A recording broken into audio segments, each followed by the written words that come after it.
So I welcome all members for this class.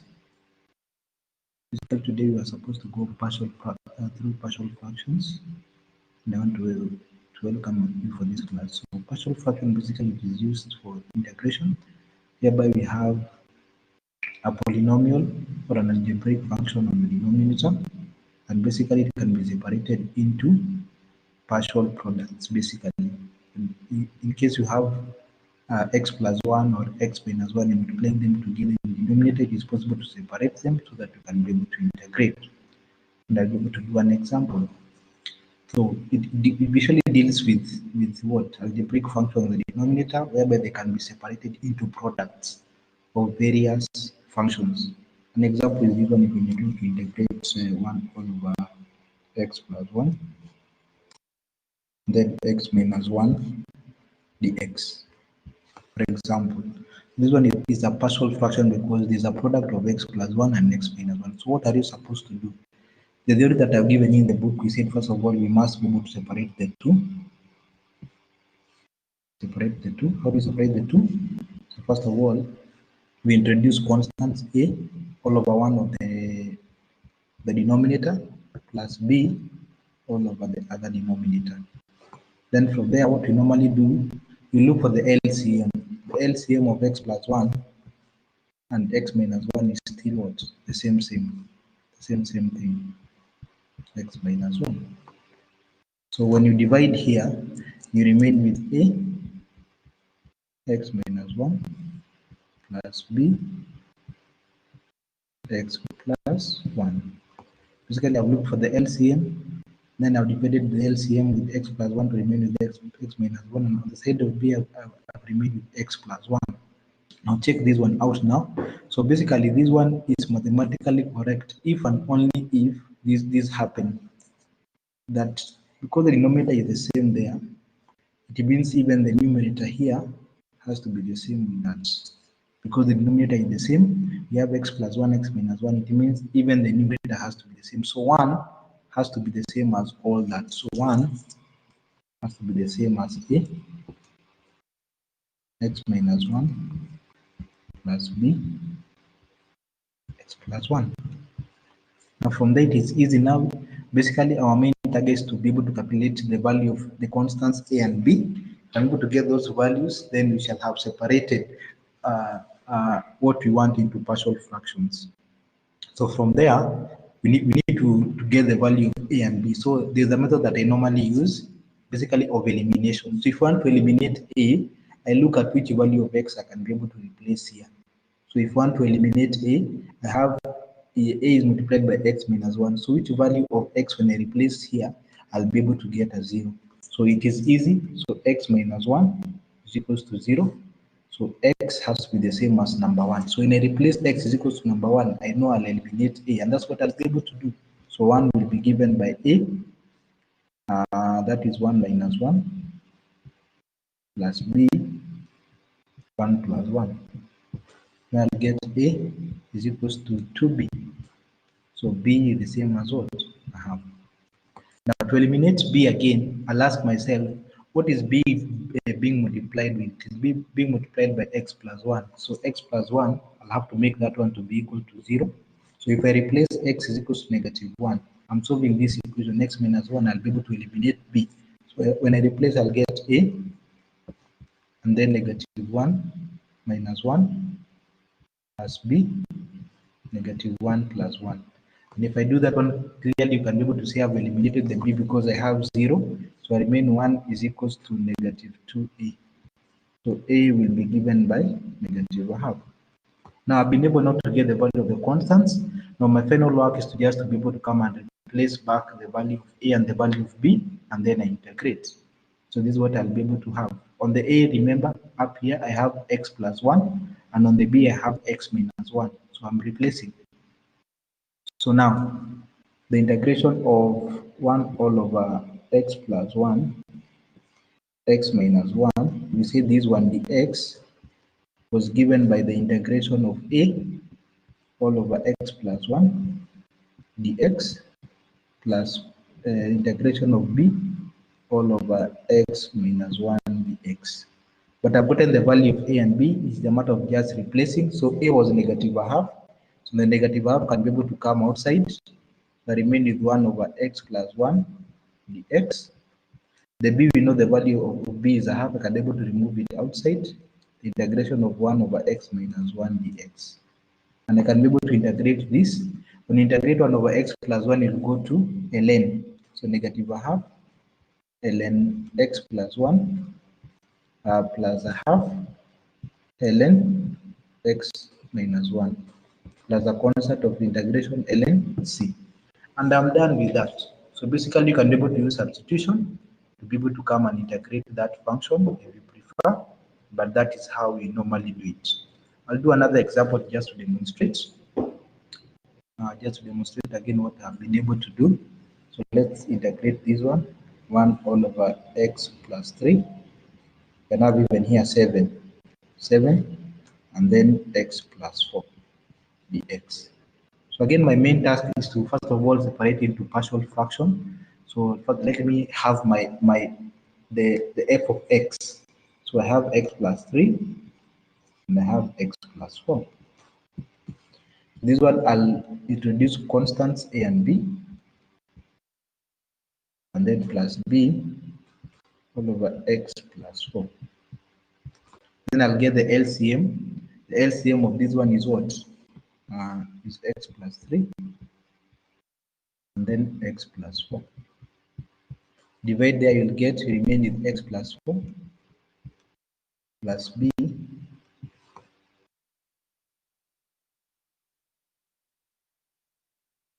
plus b x plus 3.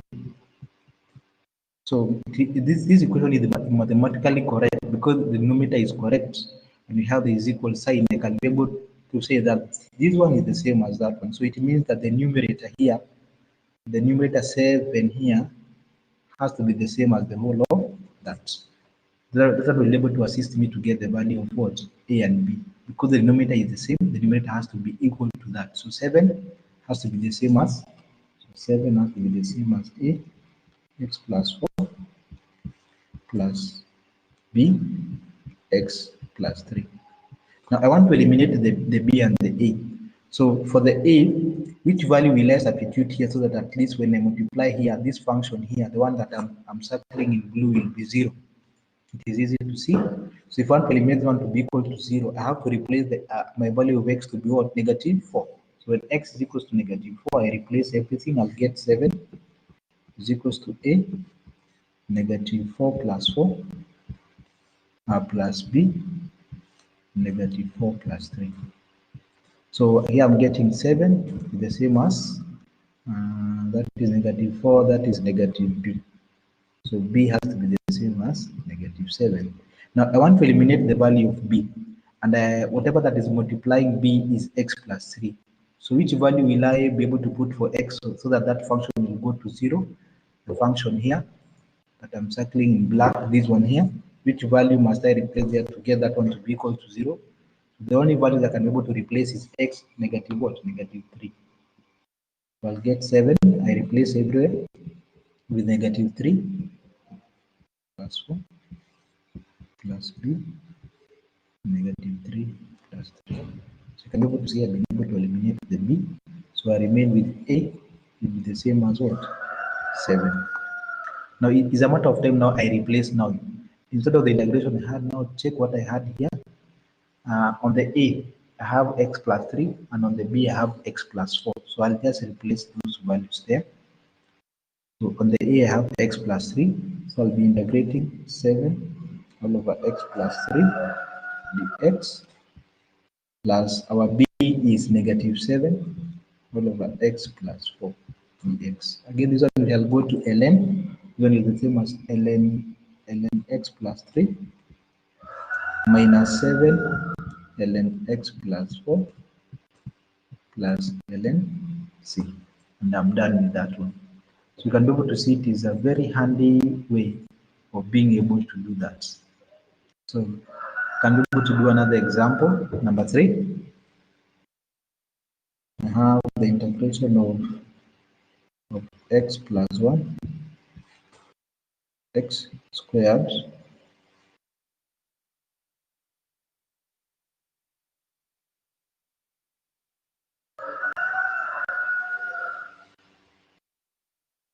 minus 3x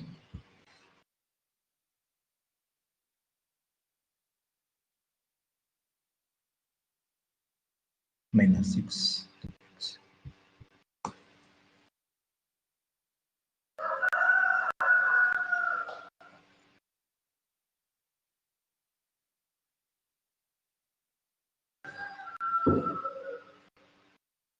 You can do change this one for x will do.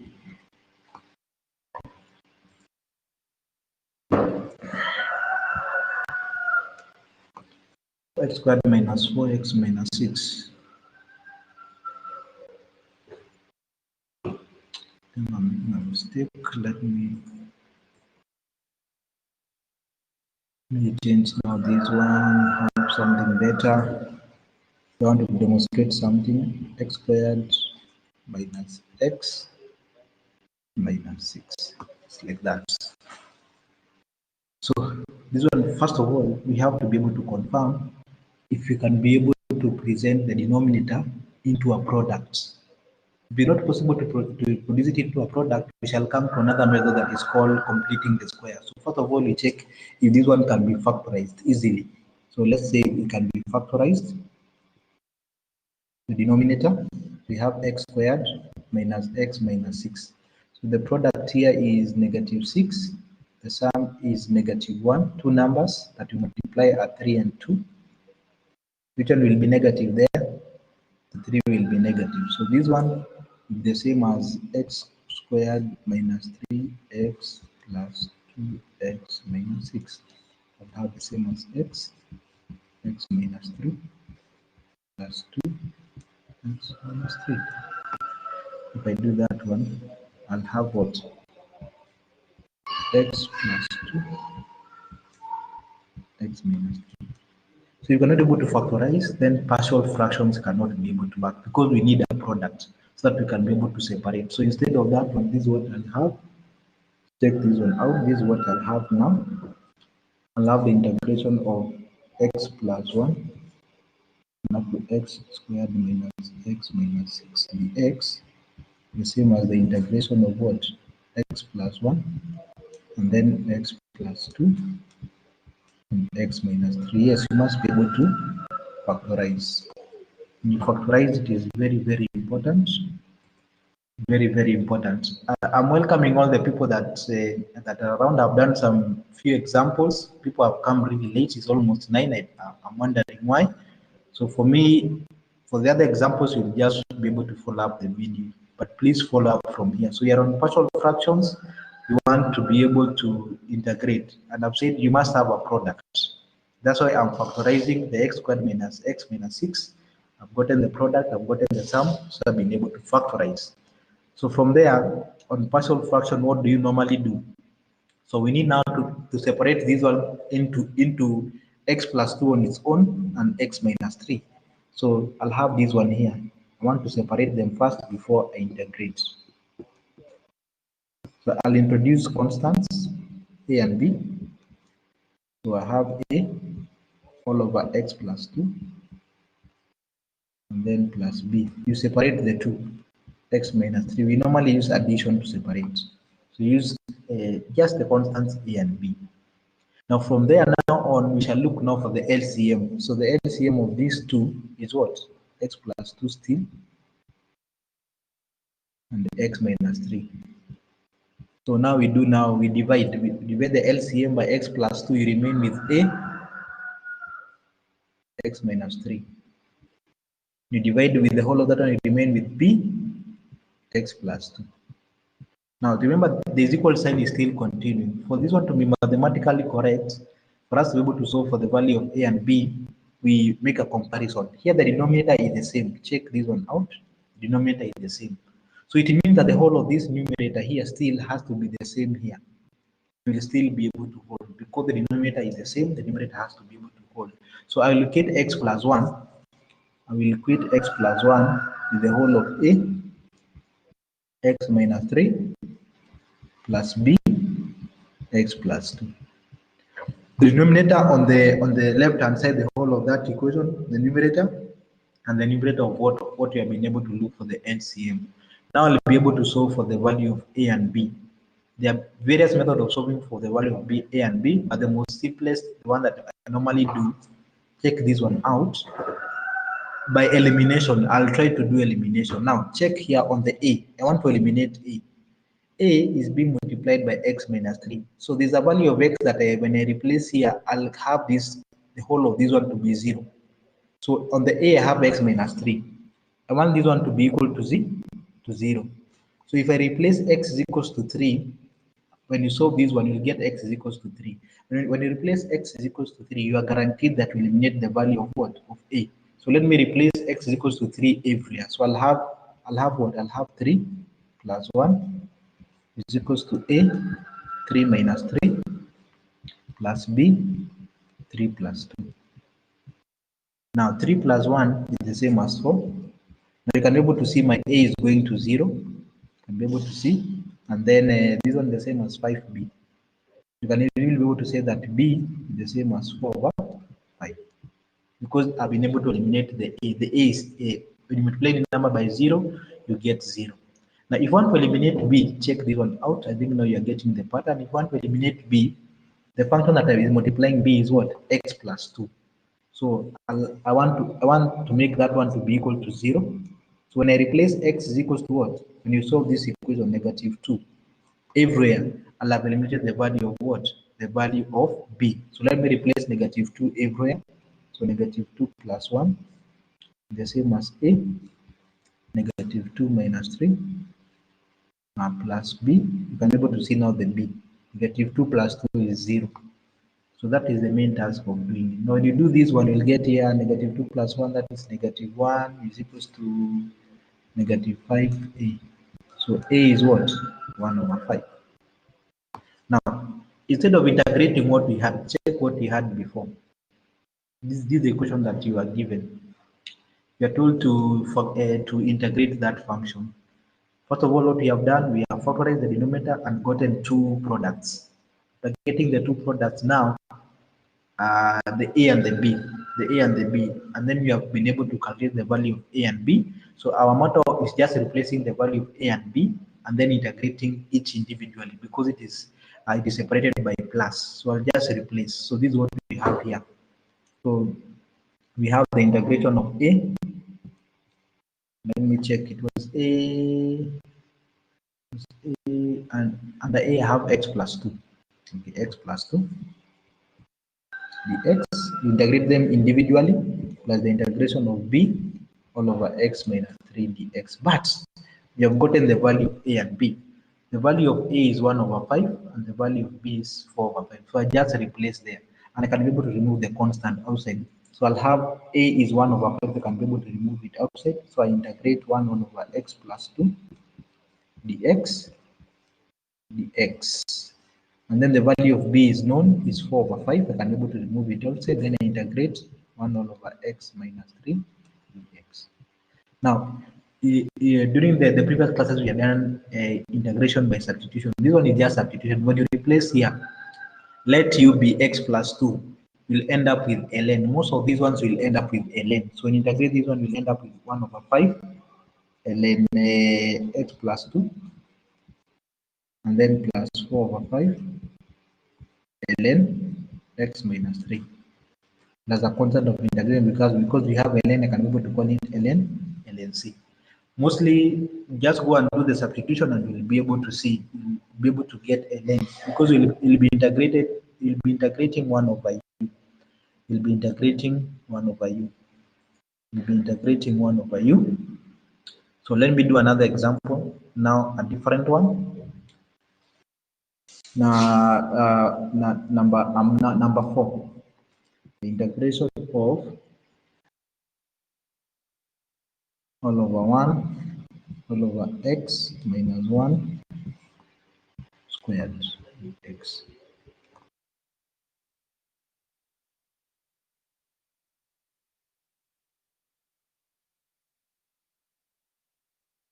But that one will be easy. Let me check another one. That one is easy because I can just be able to use substitution. That one is not working.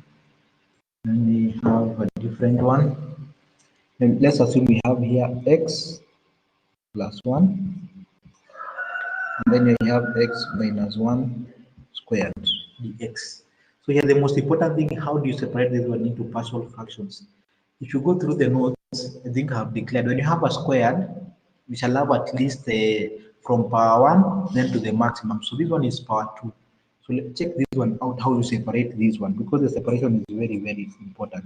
We have x minus 1, and then we have x minus 1 squared. How do you separate this one into partial fraction? So I'll introduce the a all over x plus 1. That one has no problem. A all over x plus 1, no problem.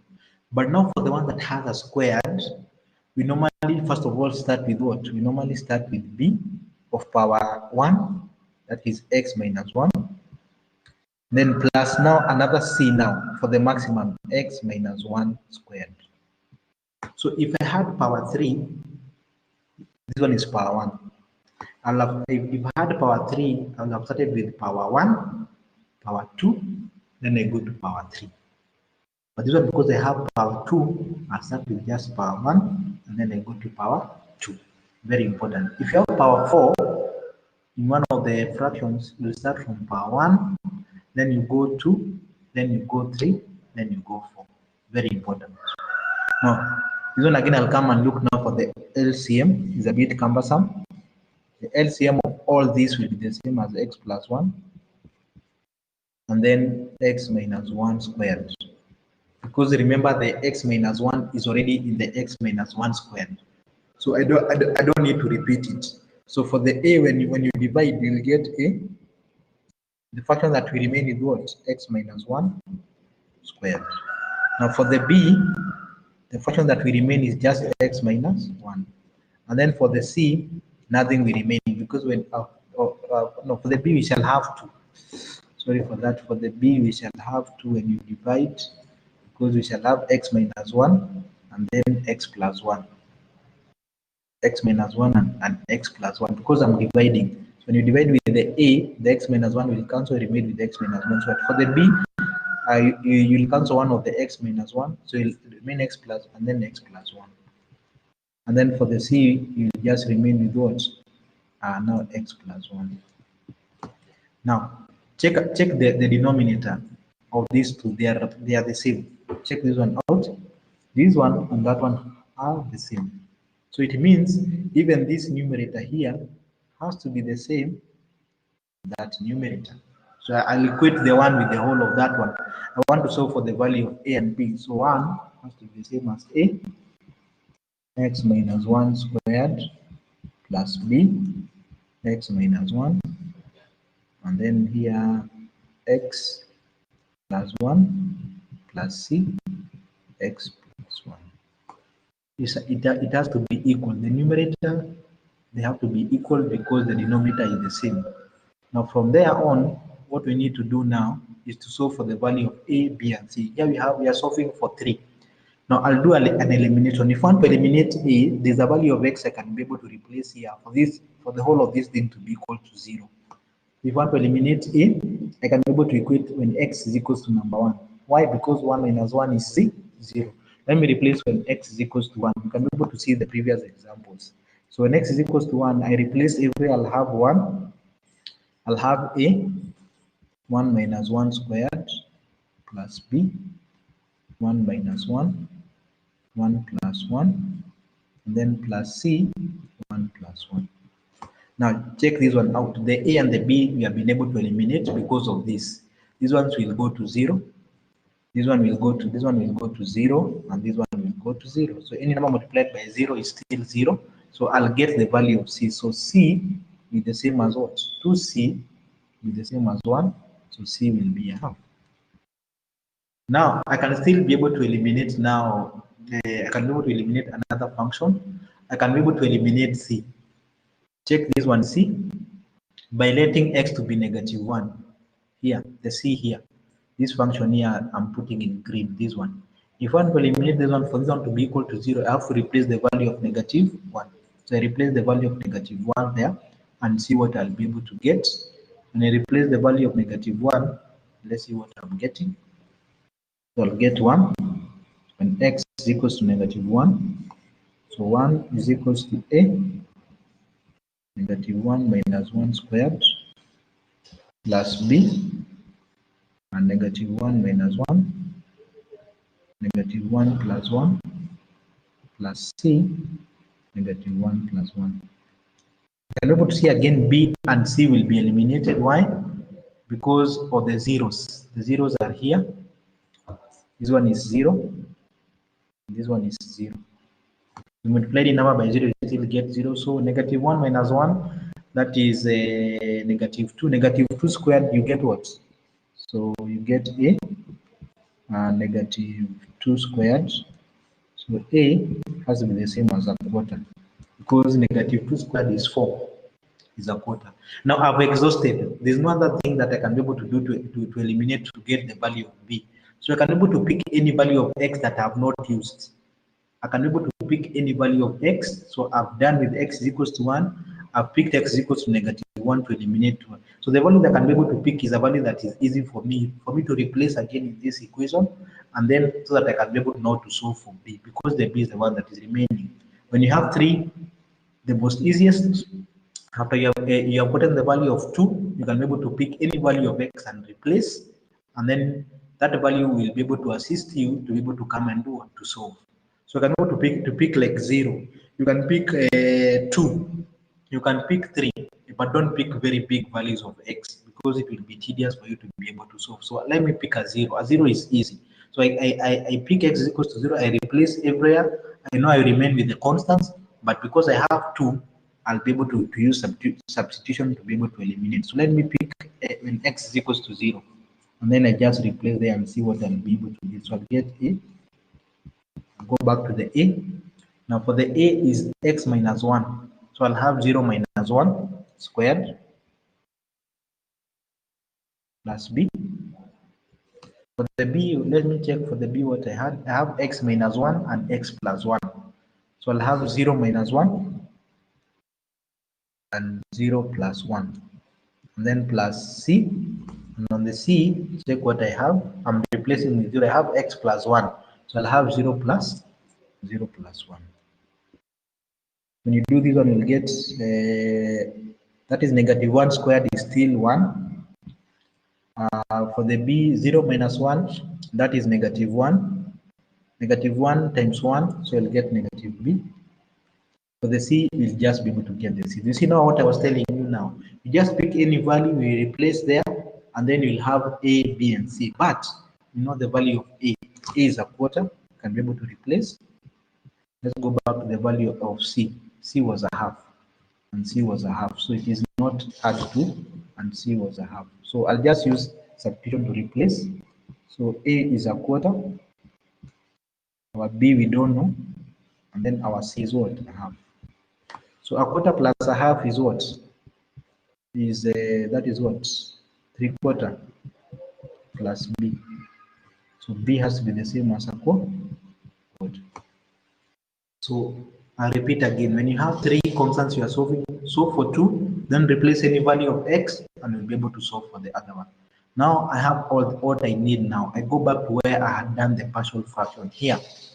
This is where I had done the partial fraction. Our a had x plus 1 on the denominator, our b had x minus 1, and our c has x minus 1. So I'll replace all for those values and then I integrate. So our a was what? Our a had a quarter. So this is what I'll do. Instead of the a, I'll have a quarter. Let me go back to just to confirm. On the a, I had x plus 1. I had x plus 1. The a had x plus 1. So I'm integrating them independently. On the b, the b is still a quarter.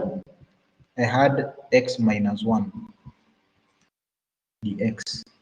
And on the c is a half. I had x minus 1 squared dx. So these other ones are very easy. These ones, ln using substitution, so I'll get a quarter, ln x plus 1. For the b is a bit easy, still a quarter, ln x minus 1. Now this other one, if you use substitution, you will not get ln. If let me just use substitution to demonstrate. Okay, half is not playing any part, so I can be able to remove it outside. Let me just integrate this one for you. Ln will not work because we have squared. I'm integrating 1 all over x minus 2 squared. Ln will not work, but substitution will work. Let u be x minus 2. So du over dx the same as what? 1, which means that du is equals to dx. So I replace there. I'll have 1 over u squared and then du. The same as the integration of u negative 2 du. Power rule will work basically. Add 1 to the power divided by the new power, you'll get what here? Add 1 to the power divided by the new power, you'll get u negative 1 all over negative 1 plus c. But what was u? Our u was x minus 2. Then I'll be able to get negative what? X minus 2 minus 1 plus a constant. So basically, when you integrate, when you have a squared, please you'll not get a ln. When you have just no power, you'll get a ln, no problem. But when you have x minus 1 squared, you'll not be able to get. So my final answer here, I can be able to replace it here. I can be able to replace it. The other that I've gotten was what? I've gotten, let me go down here. Let me see what I've gotten. And then you can be able to simplify later. So here I've gotten a negative x minus 1, negative 1, now plus a constant of integration. And you can be able to simplify here, then the negative can come in front, and then so that you have negative a half, and you can be able to solve for that. So that's how you normally do it when you have x minus 1 squared. I think I repeated what you're supposed to do. So those are the most important aspects that I wanted for us to be able to discuss today. But people have come a bit late. I've given an exercise